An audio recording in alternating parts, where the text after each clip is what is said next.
देखिए, बिहार में चुनावी बिसात बिछ चुकी है और ऐसे में तमाम राजनीतिक दल लगातार सामने आ रहे हैं, जनता के बीच जा रहे हैं। कोशिशें उनकी यही है कि जो अब तक काम किया है वो जनता के बीच जाकर रखा जाए और ऐसे में वहां बड़ी हलचल इस वक्त आप देख रहे हैं। आप खबरें भी अगर देखेंगे तो बिहार चुनावों से भरी हुई हैं, लेकिन चुनावों के दौरान अगर सबसे ज्यादा चर्चा होती है तो देखिए संपत्तियों की होती है। किसकी? राजनेताओं की। और इसीलिए अब तेजस्वी यादव चर्चा में है। तो कितना पैसा है तेजस्वी यादव के पास, वही आज हम उसी पर चर्चा करेंगे, क्योंकि जब भी उनको फॉर्म भरना होता है, नॉमिनेशन जब भी वो डालते हैं तो उसमें ये तमाम जानकारियां देनी होती हैं और ऐसे में आप भी जनता है तो आपको पता होना चाहिए कि आपके राजनेता कितने संपत्तिवान हैं। क्यों? बिल्कुल शिवानी। और नॉर्मली हम देखते हैं कि अक्सर नेता जो होते हैं वो कोशिश करते हैं कि उनकी संपत्ति जो है वो ऑन पेपर कम ही दिखाई दे, और दूसरी तरफ उनको सही आंकड़ा भी पेश करना होता है। भाई जितनी उनकी संपत्ति उनको बताना भी होता है। अब तेजस्वी यादव ने भैया अपना नॉमिनेशन जब दाखिल किया तो हर कोई चौंक गया। हालांकि बहुत ज्यादा चौंकाने वाली बात थी नहीं, लेकिन ऑन पेपर वो आंकड़ा देखकर हर किसी को यही लगा कि भाई इतनी ज्यादा संपत्ति।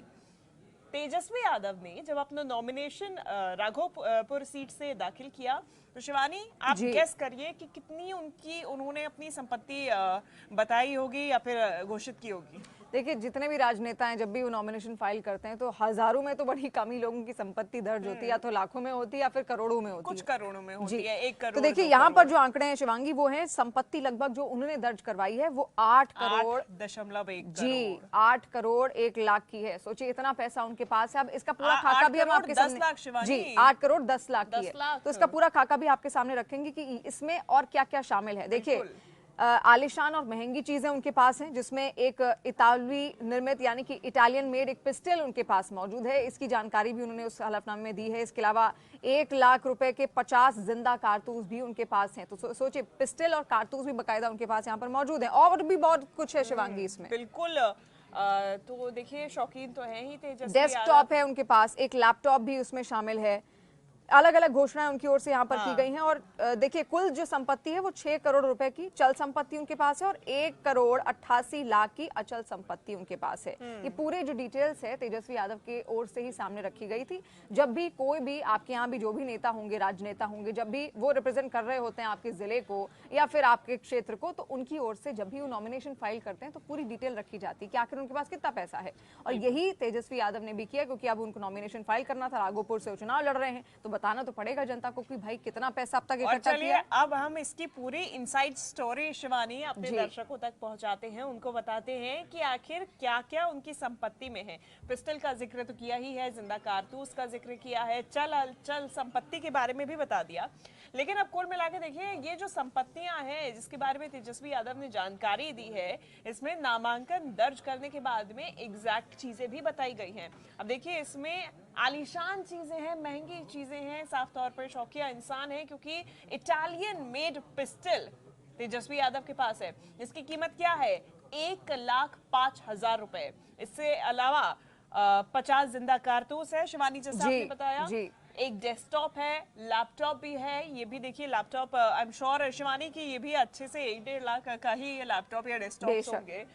इसके अलावा इनकी संपत्ति में कुल संपत्ति जो आपने बताया कि 6 करोड़ 12 लाख की है चल संपत्ति और 1 करोड़ 88 लाख की अचल संपत्ति है। इसमें इनकी पत्नी राजश्री यादव की तरफ से भी कुछ डिटेल्स ऐड की गई है। राजश्री यादव जो तेजस्वी यादव की पत्नी है, इन्होंने 1 करोड़ 88 लाख रुपए की अपनी संपत्ति घोषित की है और इसमें उन्होंने 59,69,000 रुपए की अचल संपत्ति भी उन्होंने शामिल कराई है। तो देखिए ये जो है ये उनका आंकड़ा एक अलग है। हलफनामा जो दाखिल किया गया नॉमिनेशन के लिए उसमें बताया गया कि तेजस्वी के पास में 1.5 लाख रुपए कैश इस वक्त है और राजश्री के पास में 1 लाख रुपए कैश मौजूद है। तो देखिए जब भी संपत्ति की बात होती है शिवांगी, तो पैसों की तो बात होती है कि भाई पैसा कितना है। इसके अलावा सोना भी बहुत कीमती होता है। सोना भी जो आपके पास रखा है, कई बार आप भी उसको इमरजेंसी फंड के तौर पर यूज करते होंगे। हर किसी के पास सोना होता ही है।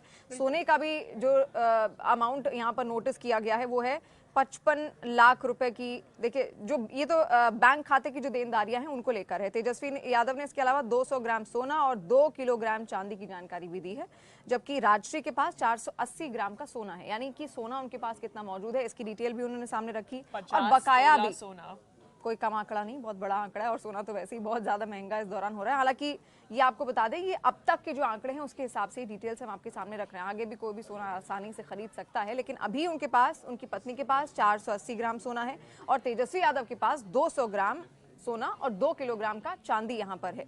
अब सरकारी बकाया कितना है, कई बार सरकारी लेन देन भी यहाँ पर होता है, लेकिन तेजस्वी यादव के ऊपर बकाया कितना है देखिए, उसका जो आंकड़ा है वो उन्होंने सामने रखा 1,35,00,000 का, और पत्नी पर किसी तरीके का कोई बकाया यहाँ पर सामने नहीं है। तो कोई देनदारी तो पत्नी के ऊपर नहीं है, लेकिन खुद के ऊपर 1,35,00,000 की देनदारी है। और कुल संपत्ति यानी कि अगर आप थोड़ा सा मैथ्स करेंगे तो 8,10,00,000 की अगर आपकी संपत्ति है, उसमें 1,35,00,000 की देनदारी हो भी जाती है, चलिए, या फिर सरकार की जो बकाया है उसमें, तब भी आपके पास कुछ 6.5 लाख से ज्यादा का ही आपका पूरा जो घोषित किया जाएगा, आपकी जो संपत्ति है वो देखा जाएगा। अब ऐसे में तेजस्वी यादव लगातार कह रहे हैं कि उनकी जो संपत्ति है, जो नामो शोहरत है, जो ये तमाम चीजें हैं, वो राघोपुर की जनता की ही देन है। शिवानी, राघोपुर की जनता का ही आशीर्वाद है। अब ऐसे में ये जो पूरी संपत्ति है, क्या वाकई में राघोपुर की जनता के जिताने की वजह से तेजस्वी यादव के पास आई है शिवानी? सवाल यहाँ पर खड़ा होता है, इतने तमाम राजनेता हैं, इतने बड़े बड़े नेता हैं, बहुत बड़े बड़े नामी ग्रामी नेता, लेकिन जब संपत्ति की बात आती है तो किसी के पास करोड़ों की है, किसी के पास लाखों की है। सवाल यहाँ पर ये खड़ा होता है, आप जनप्रतिनिधि हैं, आप जनता के लिए काम करते हैं, पर उसी दौरान आपके पास इतना ज्यादा पैसा आखिर कहाँ से आता है? इसीलिए बार बार जनता भी सवाल पूछती है कि भाई आप कैसे पैसे कमा रहे हो। बड़े बड़े आयोजन होते हैं, उनमें पैसा लगाया जाता है, लेकिन इतना जो पैसा आता है, सवाल इसीलिए खड़ा होता है कि आखिर ये 8 करोड़ भी अगर आए तो कहाँ से आए? क्या पुरानी विरासत, देखिए विरासत तो उनकी रही है, पूरे फैमिली की विरासत रही है। लालू प्रसाद यादव वो सीएम भी रह चुके हैं बिहार के, तेजस्वी यादव को भी मौका यहाँ पर मिला था, अब फिर से वो चाह रहे हैं कि फिर से उनको एक गद्दी यहाँ पर मिल जाए। अगर वो जीतते हैं तो हो सकता है कि तेजस्वी यादव ही फिर सीएम भी यहाँ पर महागठबंधन की ओर से रखे जाएं, लेकिन उससे पहले जो ऐलान यहाँ पर संपत्ति को लेकर किया है, सवाल तो खड़ा हो गए कि आखिर ये भी पैसा कहाँ से आ रहा है, करोड़ों आप कैसे कमा ले रहे हैं? क्यों नहीं शिवानी, इसमें दिक्कत क्या है, परेशानी क्या है? अगर उनके पूरे खानदान की आप हिस्ट्री देखेंगे तो जिस तरीके से उनका पूरा फैमिली बिजनेस आप अगर कहें तो चलता आया है, तो उसमें कोई बहुत ज्यादा गुरेज नहीं है इस बात का कि उनकी संपत्ति करोड़ों में हो सकती है। 8 करोड़ भी क्यों नहीं, बेशक, क्या दिक्कत है इसमें? लेकिन अब देखिए सवाल तो ये ठीक है, आपके पास इतना पैसा है तो आपने जनता के लिए कितना पैसा यहाँ पर लगाया? और हमेशा हमने देखा है राजनेताओं को चुनावी मैदान के दौरान ही वो उतरते हैं, जब चुनाव सामने आते हैं तभी वो मैदान में उतरते हुए दिखते हैं, तभी वो जनता के बीच जाते हुए दिखते हैं, लेकिन उससे पहले वो कहाँ रहते हैं किसी को उस वक्त मालूम भी नहीं होता। कई बार तो कई राजनेताओं को विदेश यात्रा करते हुए भी देखा गया है। तो इस पैसे का वो इस्तेमाल कहाँ कर रहे हैं? क्या इन यात्राओं पे लगाया जा रहा है या फिर जनता के बीच में असल में लगाया जा रहा है या फिर नहीं? चलिए, ये तो जो संपत्ति का ऐलान उन्होंने किया ये तो उनकी पर्सनल संपत्ति है, लेकिन इतने भी पैसे आखिर उनके पास कहाँ से आ रहे हैं? एक राजनेता का ऐसा माना जाता है कि सफेद कुर्ता पहनता है, इसके पास शायद ही बहुत ही कम पैसा, जो बहुत ईमानदार राजनेता रहे हैं भारत के, वो हमेशा ऐसे ही रहे हैं। लाल बहादुर शास्त्री जी को आप देख लीजिए, अटल बिहारी वाजपेयी जी को आप देख लीजिए, बहुत साधारण से राजनेता रहे हैं और कभी भी उन्होंने इतनी संपत्ति अपने पास रखी नहीं। वो दान कर देते थे अक्सर, या फिर कुछ ऐसा करते थे कि जनता के हित में ही उस पैसे का इस्तेमाल किया जाए। लेकिन आज अगर आप राजनेताओं को देखेंगे कि तो करोड़ों करोड़ों की संपत्ति है, इसलिए जनता सवाल पूछती है। लेकिन शिवानी, अगर आप देखें तो राघोपुर की जनता तेजस्वी यादव पर इसके बावजूद भी विश्वास करती आई है।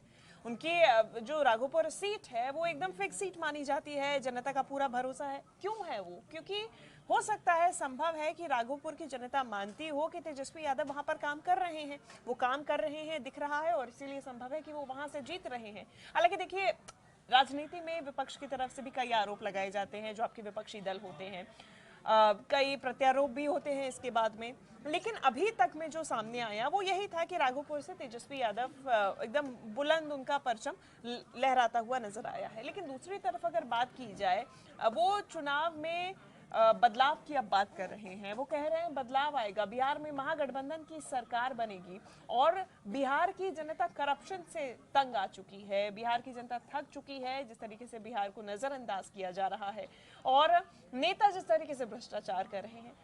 क्या सवाल ये है कि ये जो संपत्ति घोषित की गई, शिवानी जैसा आप भी बोल रही हैं, क्या तेजस्वी खुद वो उसी कैटेगरी में आ रहे हैं जिससे जनता परेशान है?